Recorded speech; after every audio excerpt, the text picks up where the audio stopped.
How has your screenwriting process evolved over the years? It has pretty much stayed the same. I get the idea, I think about the idea. I don't start writing anything for a while. I just if something comes to me, and go, oh, I didn't think about that. And then I'll find myself in the shower thinking about it, or walking down the street thinking about it. I get another little idea. I get a lot of ideas when I'm driving and listening to music. I get a lot of inspiration suddenly out of nowhere, like, oh, wow, that's the thing. Yes, okay. So then eventually, when I feel like I have enough now to actually put something on paper, I'll open up a new document and I'll just, if I have a title for it, if I don't, it'll just be a new story. And I'll write down whatever it is I've been thinking about, just kind of spitball it. And then I'll start returning to that and just seeing how I can flesh that out. And ultimately try to get to a beginning, middle, and an end, just in the broadest strokes. Just sort of work that out. And then once I've got that, then I try actually writing an outline. So just like a scene by scene outline of what happens next and what happens. And from the initial page, I already know kind of where the midpoint is and I know how I want it to end, but I don't know much else. So those little beats, help me.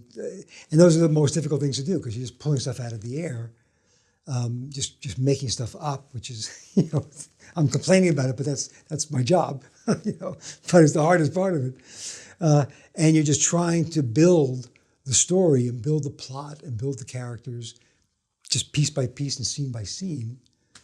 And that could take me months to just keep working that and doing that. And then once I've got that outline done, I'll try to put it aside for a while, work on something else for a week or so, and then come back to it a little bit fresh. And I've had my wife read it and get her feedback. And then I just, once I feel like there's always this moment, and maybe one thing has changed over the years that I recognize it more clearly now, but there's a moment in the outline where you feel like, okay, I'm ready for the script now. I can't really spend any more time speculating about what's going to happen with this in the outline. I have to now go into the script and write the script. And then that's a great, exciting place to be. And then I just start writing the script and I follow the outline. You take left turns, something else happens along the way, you get a different idea, the character wants to do something else, so you deviate from the outline. But basically, I try to just go straight through that process and write that script from beginning to end.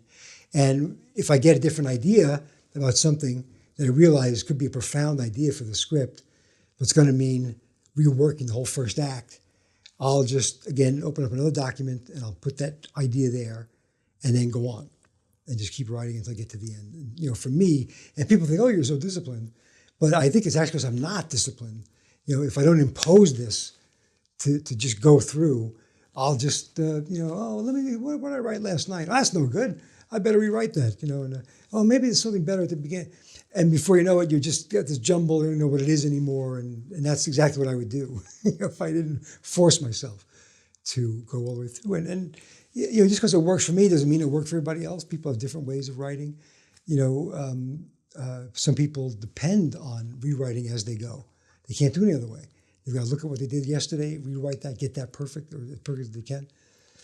And that's absolutely valid. It works for them. But that wouldn't work for me. We talked about Stephen King in the previous segment, maybe. Do you have an imaginary reader that you write for? He talked about that in On Writing. Some people are writing for someone that's been dead for 15 years and others, a harsh high school teacher, It's usually my wife, Melissa. Okay. I want her to be impressed. Nice. So I really write with the idea often of she'll love this. She'll be impressed. She'll think I'm really smart because I've written this. And it's helpful. It's and then it's discouraging when I realize I failed. When she doesn't always react that way to everything I write. But I learn from that and go on to make it better. And is there a particular style of music you listen to? You said while you're driving, you come up with great ideas. Well, when I'm driving, I love to listen to anything. I sing, and I just make a complete fool of myself when I'm driving. and I have a convertible, so it's even worse. Everyone can see me. There are kids pointing at me as they drive away.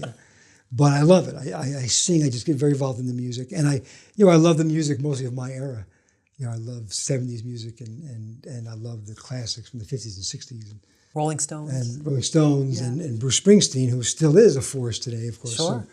So, I love just emotional kind of stuff that I can get feelings out. When I'm writing, I listen to music also, but I tend to listen to film scores. And no lyrics because that would distract me.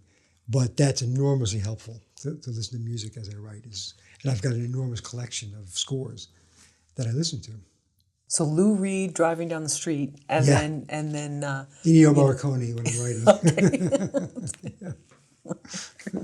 how does a writer create conflict? Boy, that's a great question, and it's an important one because that is really the central thing about drama. I think is conflict. And it doesn't have to be people in major fisticuffs. Conflict just be anything where someone disagrees with you.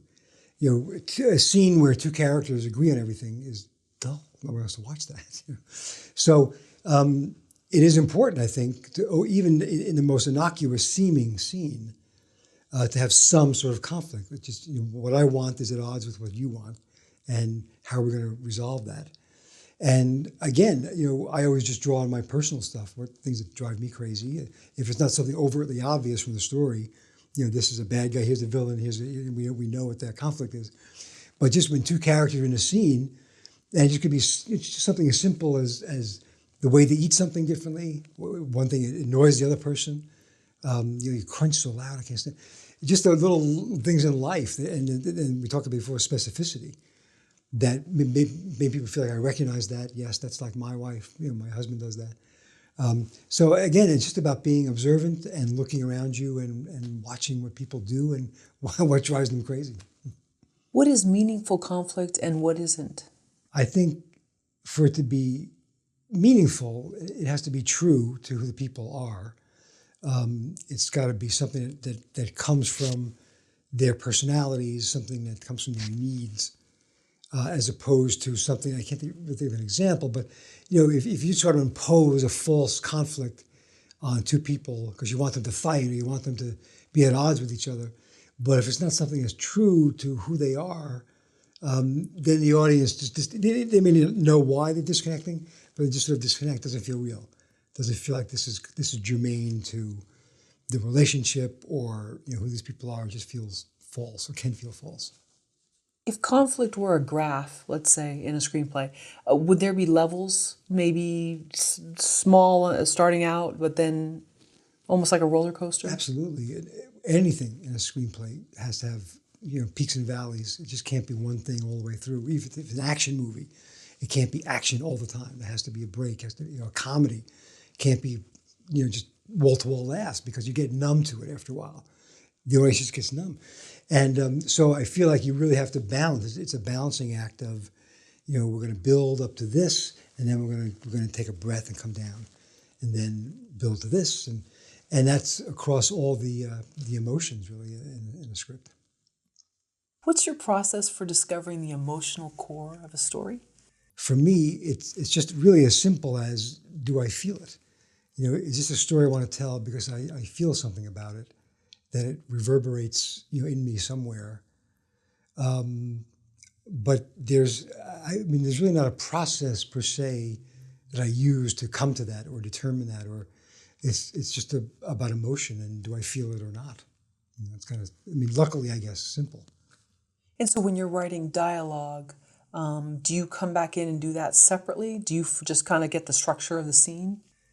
No, I usually do it at the same time. Sometimes, though, I'll, because I love dialogue. I love writing dialogue. I love listening to these characters and making them really different from each other and how they. But sometimes, if I'm really on a roll with a scene, and I don't want to stop to think about a technical thing about where we are in the scene, or the characters moving, are they sitting, are they leaving, I'll just write the dialogue like a play. I'll just go through the scene and finish the scene with the dialogue. And then I'll go back and figure out where we are. He's moving to here, and we're making dinner. Whatever that is. So it doesn't seem like a play, but sometimes dialogue, it just goes, and I just have to catch up with it, keep up with it. And you feel those that's when the characters are pushing back and they're taking a a life of their own. A lot of times in the dialogue and in the behavior, I'll write something for the character, and it's like, wow, it doesn't sound right. It's not really true. This does not sound like this character talking. And I'll have to think about that. I'll try again. I'll try a different word, different thing. It's still fighting me. Then I'll have to think about, okay, so maybe this character doesn't want to be saying this, doesn't want to be doing this in the scene. So what's the opposite of it? What maybe that's what we have to look at. And the same thing with behavior. I'll have a character doing something that reveals who they are, but it feels false. It's not coming. I can't get the idea. And that's when I know I can't force it. I can't, pry it in there. I have to go back and try to figure out what's missing is there. And opposites are a great writing tool. So what's the exact opposite of this? And there's not always the answer, but it helps you sometimes get to an answer.